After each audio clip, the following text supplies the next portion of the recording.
Bantu support channel ini dengan cara klik subscriber 100% gratis, tidak bayar. Oke guys, terima kasih. Mari membaca.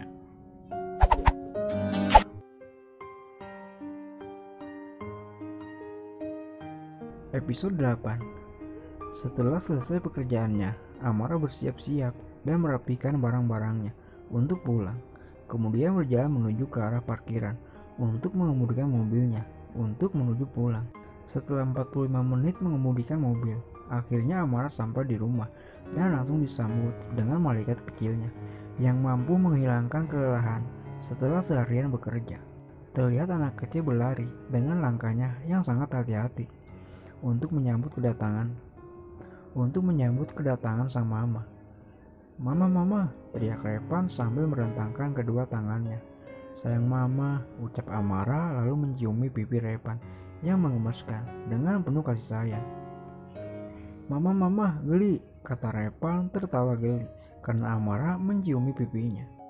Non Amara udah pulang, maaf Bibi nggak dengar, ujar Bisumi agak kaget karena Amara membuka pintu dengan kunci yang dibawanya.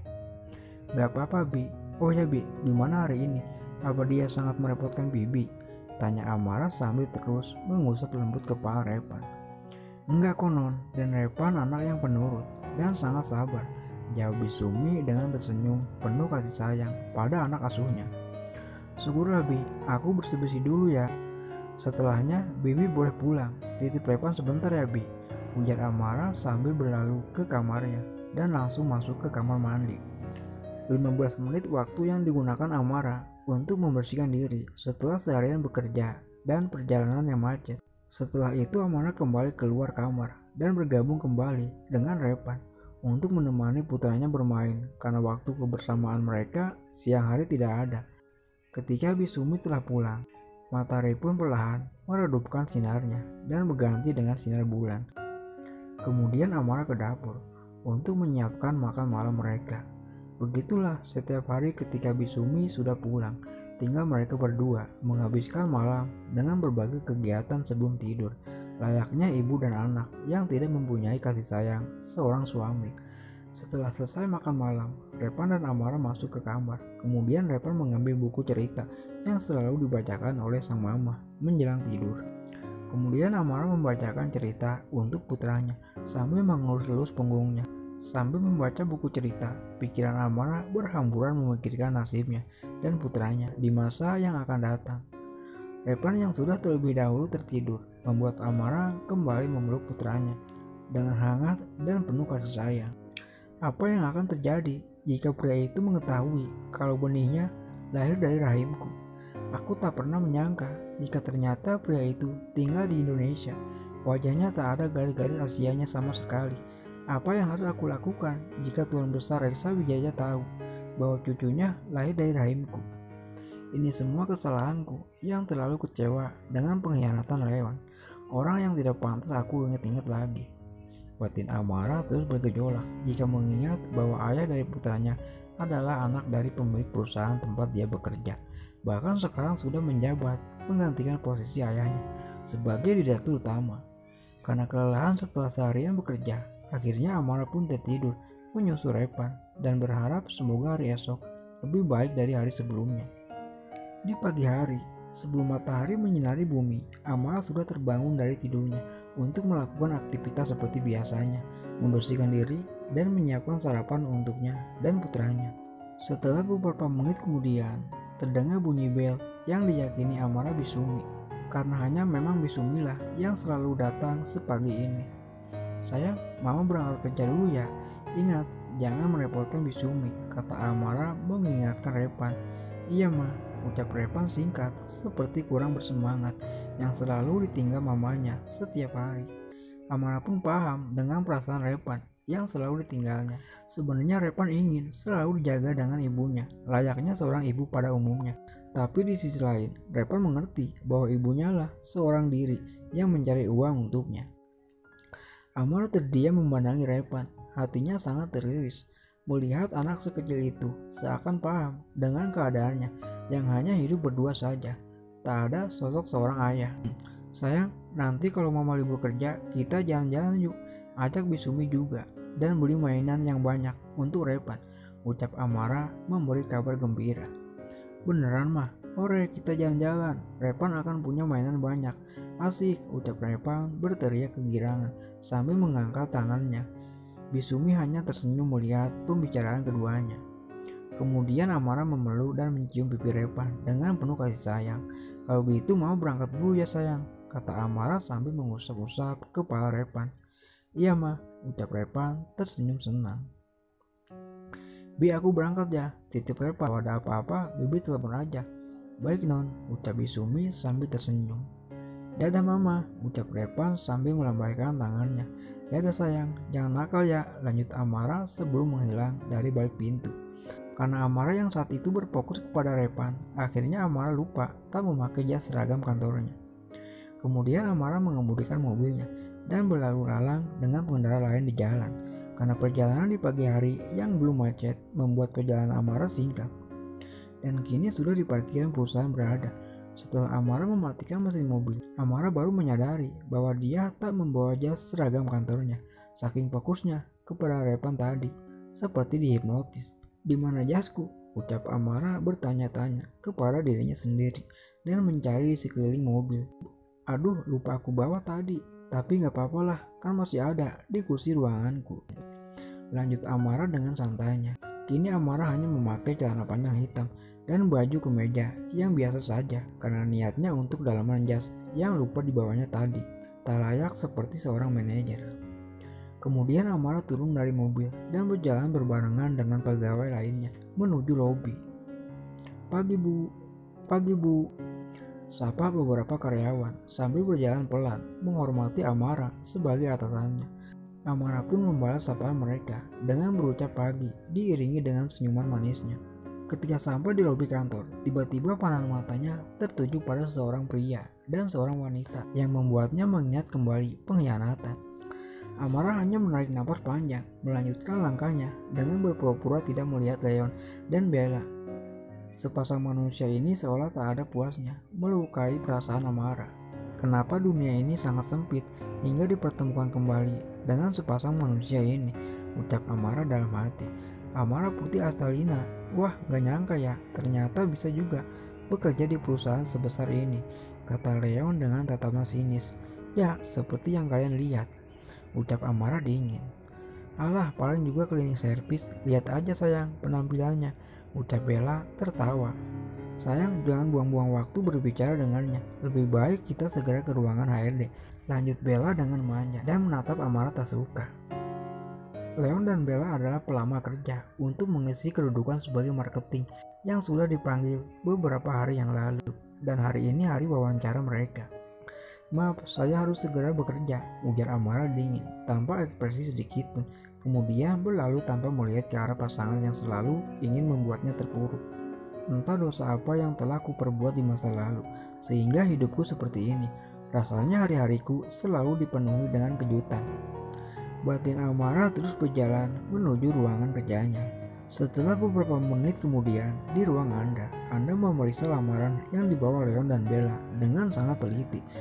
Ya, Anda adalah manajemen HRD yang bertanggung jawab sepenuhnya untuk merekrut data orang-orang yang bekerja di perusahaan. Sebagai lulusan Universitas Technical of Berlin di Jerman. Ya, oke, saya percaya dengan kalian berdua untuk menempati kedudukan marketing. Tidak ada yang diragukan lagi, kalian pasti sangat memahami bidang pemasaran. Mereka pun tersenyum senang. Segampang itukah lulusan universitas luar negeri mencari kerja di tanah air? Batin Leon tersenyum jahat melirik Bella secara bersamaan. Karena tujuan utama mereka bekerja di perusahaan ini ingin menguasai perusahaan secara berlahan. Leon adalah orang Jerman karena hubungan mereka sampai jenjang pernikahan. Akhirnya Leon mengikuti istrinya yang merupakan orang Indonesia, yang tak lain adalah Bella. Untuk klarifikasi selanjutnya, Bapak Leon dan Ibu Bella akan diwawancara setelah jam makan siang oleh manajer pemasaran. Karena sekarang beliau sedang sibuk, kata Anda tegas sambil menyorotkan kertas yang sudah ditandatanganinya sebagai bukti bahwa dia telah menerimanya. Dan beliaulah yang sepenuhnya akan merekrut kemampuan kalian, layak atau tidaknya bekerja sama dengannya, lanjut Anda. Sial, kirain sampai di sini doang, langsung diterima kerja. Ternyata masih ada wawancara lagi. Batin Bella kesal. Sebelumnya Amara sudah diberitahu bahwa akan ada orang baru yang akan diwawancaranya. Gimana Pak, Bu? Apakah bisa? Lanjut Anda membuyarkan lamunan mereka. Baik Pak, kami akan datang tepat waktu, ucap mereka setelah keduanya menerima kertas yang disodorkan Anda secara berbarengan karena lamunannya dibuyarkan oleh Andra. Setelah jam makan siang pun berlalu, Amara duduk terdiam di kursinya sambil mengingat kejadian di tadi pagi yang harus bertemu kembali dengan mantannya yang selalu merendahkannya. Seketika Amara menggenggam telepon yang ada di mejanya. Pak Andra, untuk orang baru yang akan saya wawancara suruh masuk ke ruangan saya sekarang, ucap Amara di dalam genggaman teleponnya, bersikap proporsional berbicara dengan Andra. Siap Bu, kata Andra dan mempersilakan masuk kedua orang pelamar tadi. Tak lama kemudian, suara ketukan pintu terdengar oleh Amara. Silakan masuk, ucap Amara sedang fokus mengotak-ngatik laptop yang ada di depannya yang tak melihat ke arah pintu. Klek, terdengar suara pintu terbuka. Leon dan Bella pun kaget setelah siapa yang duduk di kursi manajemen pemasaran yang ternyata adalah Amara.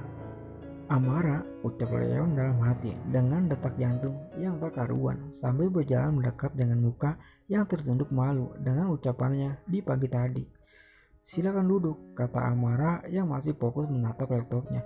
Leon dan Bella pun duduk tanpa membalas ucapan Amara dengan muka yang masih menunduk.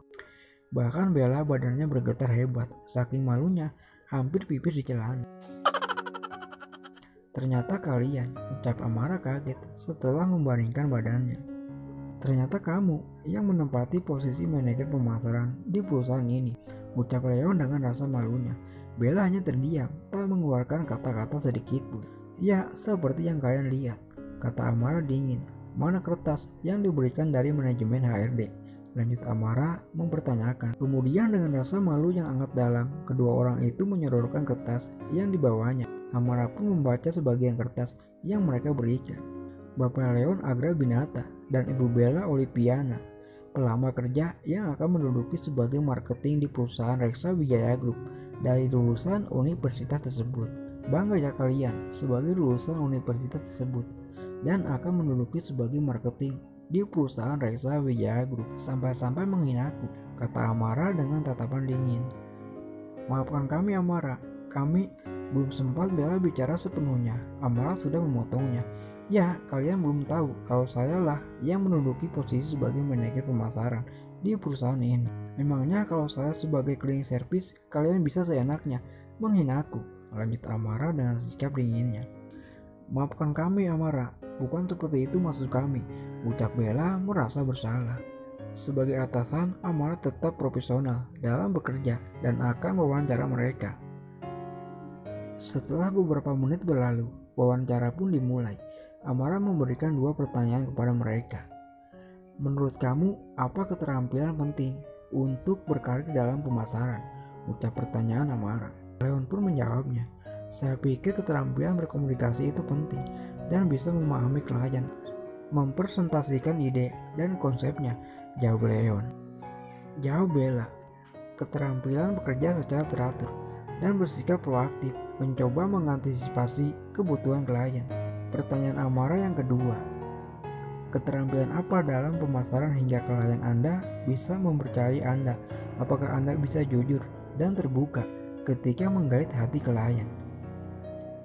Jawab Leon. Ya, kejujuran paling utama menjadi kunci dalam membangun kepercayaan klien. Tidak ada orang yang suka dibohongi, apalagi klien yang memberikan kepercayaan kepada kita. Sekali aja klien merasa kecewa atau merasa dibohongi, maka selamanya kita tidak akan mendapat kepercayaan mereka, ucap Leon panjang lebar, penuh percaya diri. Belum sempat Bella menjawab, Amara sudah ngomong terlebih dulu. Ya, itu semua tidak ada dalam diri kalian. Sekali berbohong, akan terus berbohong. Begitupun sebaliknya dengan saya. Tidak akan bisa menerima orang yang tidak bisa menjaga kepercayaan dengan baik, ucap Amara dingin dan singkat. Saya minta sekarang kalian keluar dari ruangan saya, lanjut Amara tegas. Maafkan kami Amara, ucap Bella dengan memohon.